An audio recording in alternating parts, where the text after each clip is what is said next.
Hi, welcome to Midwest Magic Cleaning. My name is I totally forgot to press record for the first 30 minutes of this video. Coincidentally, I did in fact forget to hit record for the first 30 minutes of this video, but it has nothing to do with my name. Today, Jason and I are actually working on the garage of one of our members. She just happens to live within driving distance. She needed some help on her garage and we needed a place to clean. This garage is not the result of hoarding disorder. It has nothing to do with ADHD. It's not OCD. It's not PTSD. It's just a dirty garage. And it gives me the opportunity to say something that I've wanted to say for a long time, which is, it's fine.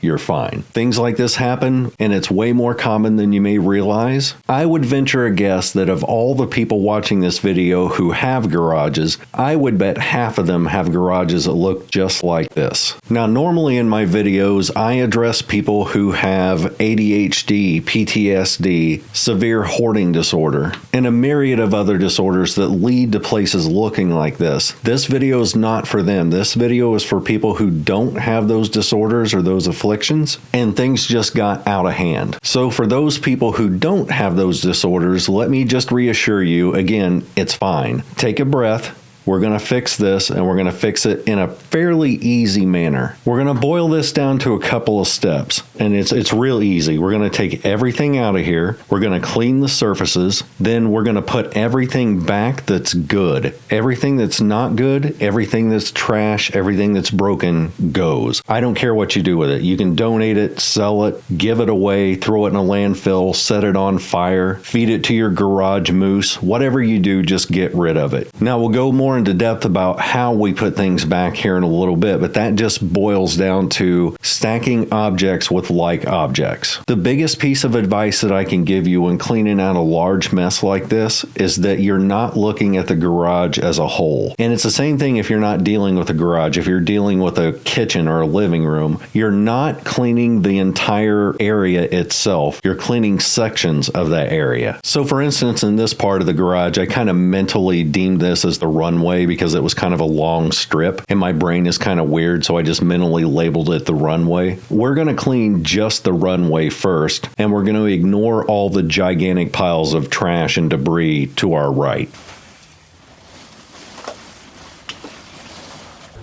Then we're going to leave this one alone for right now because I don't want to get dirt. I want to get the leaves off of it first. Oh, okay. We're going to leave this one alone. Oh, Jesus.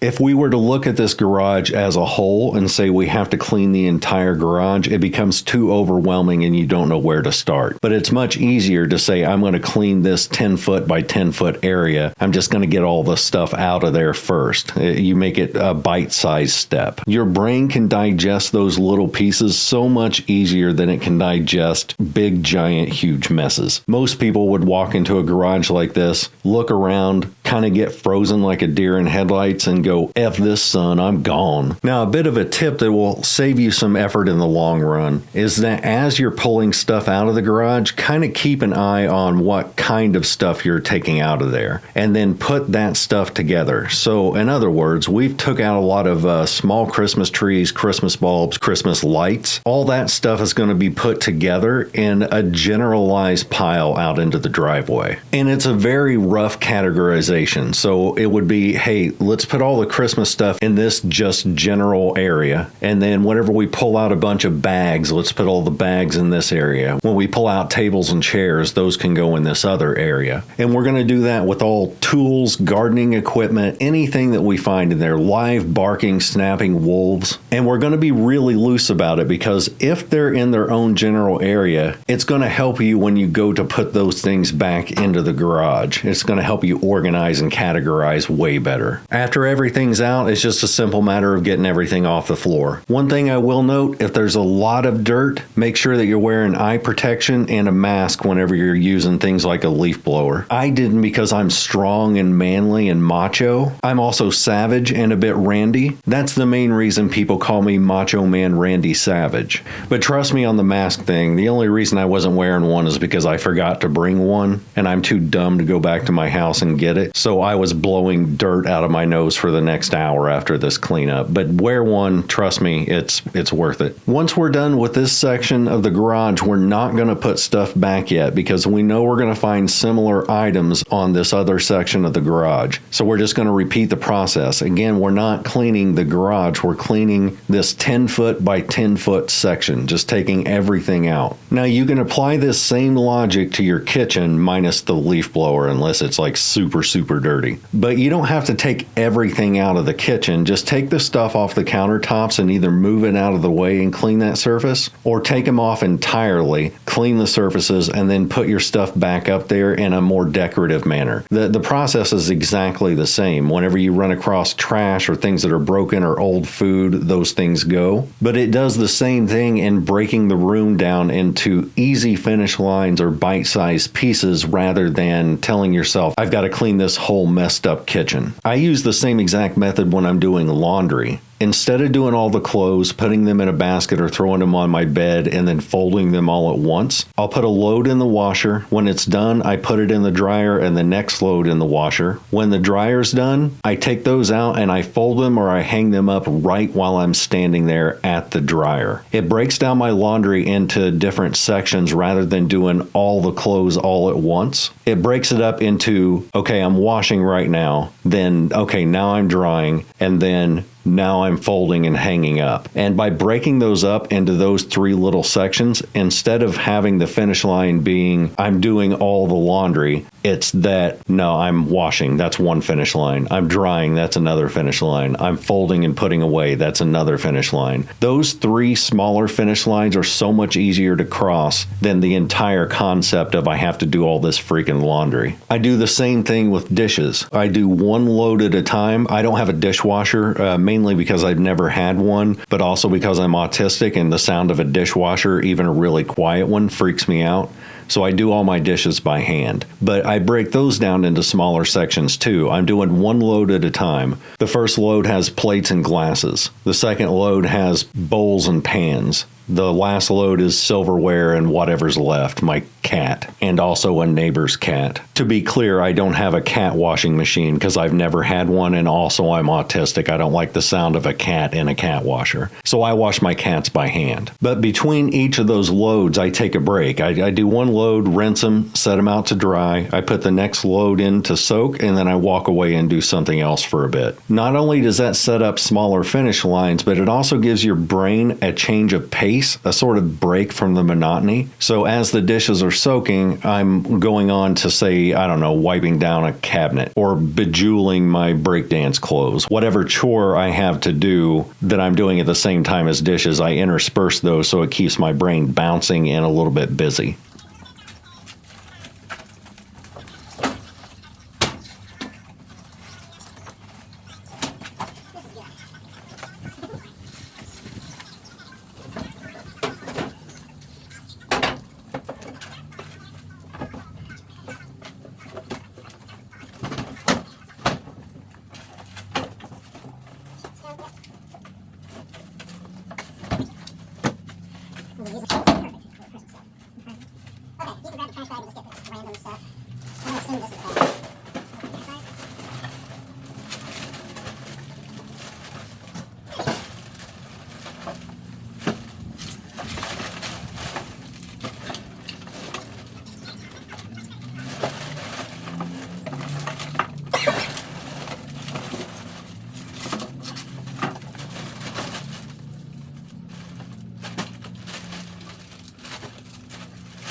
When you're doing a garage like this, especially one that's its whole purpose is just storage, this is not meant for cars. In fact, this used to be a garage for horse and buggy when it was first built. That's actually not a joke. It's what it was meant for. Now it's just used for storage. So one of the things that I keep in mind is not just where I'm going to put things whenever we put all this stuff back, but it's where are you going to walk? I think that's a space that everybody neglects because they put stuff hugging against the walls or whatever, but they don't think about how much room you need to walk around or to work on things while you're in the garage. So while we're doing this little section over here, I'm not just looking at the 10 foot by 10 foot section. I'm also looking over and seeing that there's a small workbench against the wall, and I want to keep that area because it's where the owner obviously does things like charging batteries or working on race car engines, whatever it is that she does. So I want to keep that routine with them, but I'm also thinking about how much room do they need if, like, let's say a ninja sneaks up behind them and they need room to spin kick the ninja away. How much room do they need to do that? And if I start piling stuff up in that area, I'm going to prevent that from happening, and the next thing you know, they're a headline. Never trust a ninja is what I'm trying to say.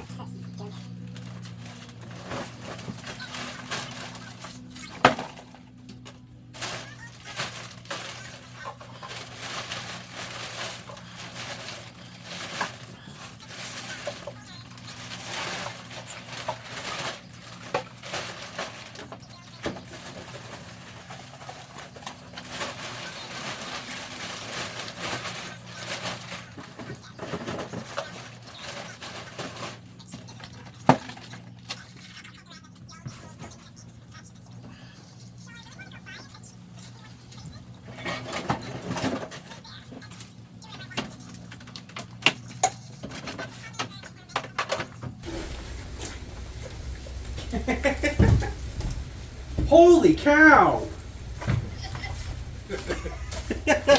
That was a dumb joke, and I'm ashamed of you for making that. Well, it is hereby holy because it's next to Jesus. Hey, stop milking it. We do not have beef, all right? We're about to have something.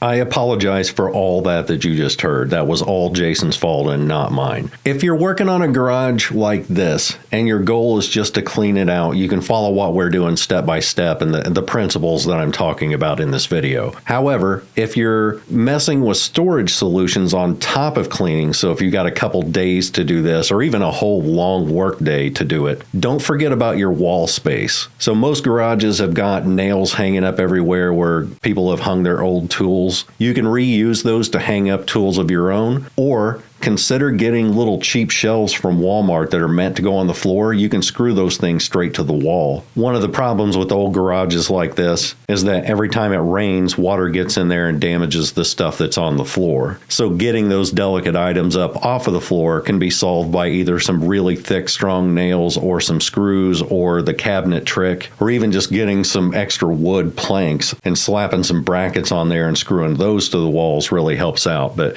the more you get off the floor, the more space you get in the garage and the cleaner it's going to look. We're only here just to clean, but if I go back and help them out with storage spaces, that's what I'm going to utilize as their wall space. Hey, while you're watching us do that, if you haven't hit the subscribe button yet, please do that. That's totally free. That's a totally different thing from the join button. Subscriptions are free, and as of the recording of this, we are about to cross 725,000 subscribers. We are so close to hitting that 1 million subscriber goal that we should be able to hit it this year if it keeps growing at this pace. So you can tell all the people in the future, man, I was there whenever he only had 725,841 subscribers. And they'll be all like, what? And you'll be all like, that was cool before cool's cool, son. And then you'll flop away giggling into the sunset like Daffy Duck.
Now, there's another piece of advice I'm going to give you that is garage specific. Get rid of the old wood, man. I know that this is a problem that transcends all genders. However, this is mostly a guy thing. We run into a project that we need to fix and it requires a piece of wood. We look around and we don't find one, so we then have to go to the hardware store or the lumber mill, which annoys us, especially if we were there just to get one stupid piece of wood. So whenever we have extra wood, whenever we deconstruct something, we tend to keep it just in case we need it. However, we never need it. We never run into that situation again because situations like that only happen when you don't have wood. So the scrap wood sits in the garage forever. It gets nasty, it gets dirty, it's probably got nails or screws in it. If the garage is open to the elements, meaning that rain can get under the doorways, which this is one of those places that happens, then the wood gets wet and it starts to decay and it gets nasty and bugs infest it. Just throw it away. I was going to throw all the wood away in this, but it's kind of an unspoken guy rule. You never touch another man's wood. I just realized how dirty all of that sounded. I'm not apologizing for it. I'm not apologizing for it.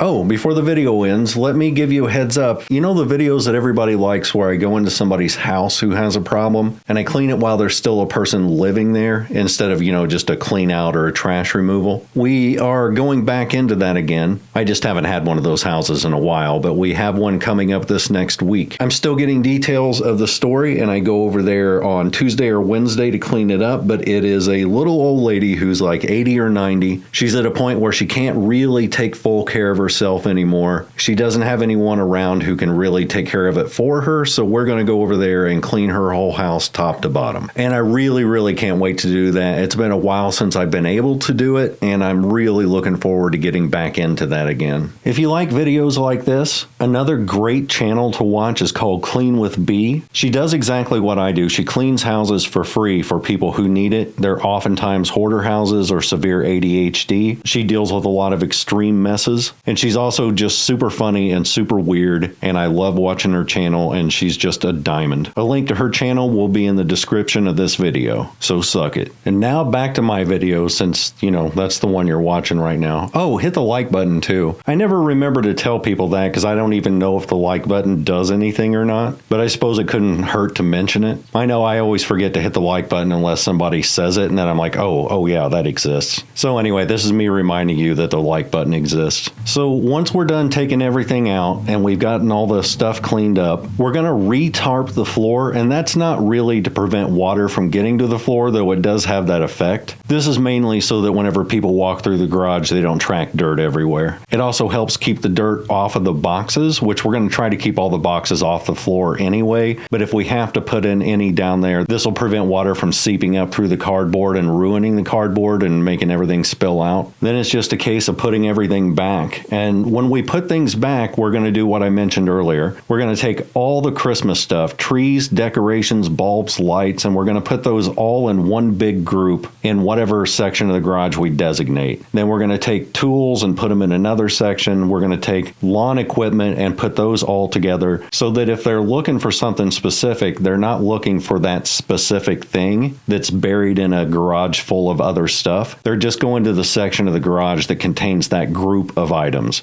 So if they're looking for a rake, it's going to be with all the lawn equipment. If they're looking for your mom, it'll be in the group marked hose. I'm so sorry. I told myself I was not going to make that joke, and I did it anyway. I am sorry. But you get the overall point. Waterproof stuff can go on the floor. Anything that's not waterproof, we want to get up off of the floor. And then if we wanted to go the step further, we could just mount some shelving to the walls or screw in some hooks and then start utilizing wall space to get things off of the floor and give you more space to walk. The more walking room and the more floor that's exposed, the cleaner the garage is going to look. And that same principle is for any room in your house. Like the less stuff you have on the floor, the less stuff you have on the countertops, the more open and airy the whole room's going to feel. It's just going to look cleaner.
All that being said, members, I will see you this Wednesday and probably every day on Discord because I'm always on Discord. Everybody else, I'll see you next weekend. Later.